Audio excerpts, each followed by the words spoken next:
ഇത് വീട്ടിലെ പറമ്പിൽ നിൽക്കുന്ന ഒരു ഡ്രാഗൺ ഫ്രൂട്ടിന്റെ പ്ലാന്റ് ആണ്. ഒരുപാട് വർഷങ്ങളായി ഇതിങ്ങനെ നിൽക്കാൻ തുടങ്ങിയിട്ട് കായൊന്നും പിടിച്ചിട്ടില്ല.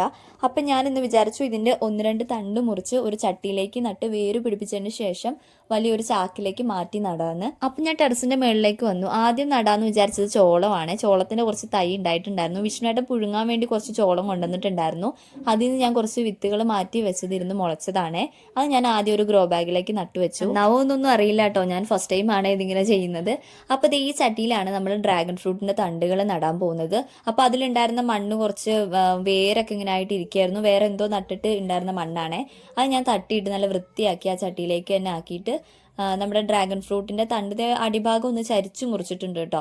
അത് നേരെ മണ്ണിലേക്ക് വെച്ച് കൊടുക്കുന്നുണ്ട്. അതുപോലെ തന്നെ 3 തണ്ടുകൾ ഒന്ന് നട്ടു കൊടുക്കുന്നുണ്ട്. ശരിക്കും ഇത് ഇങ്ങനെയാണോ നടുന്നതെന്നൊന്നും എനിക്കറിയില്ല. ഞാൻ എന്തായാലും നട്ടു വെച്ചിട്ട് ആ ടെറസിന്റെ ഒരു മൂലയിലേക്ക് എടുത്ത് വെക്കുന്നുണ്ട് കേട്ടോ. അവിടെ ഇരുന്ന് വേര് വരട്ടെ. എന്നിട്ട് എന്റെ പണിയായുധങ്ങളൊക്കെ ആയിട്ട് ഞാൻ നേരെ ഇങ്ങ് താഴേക്ക് പോന്നു.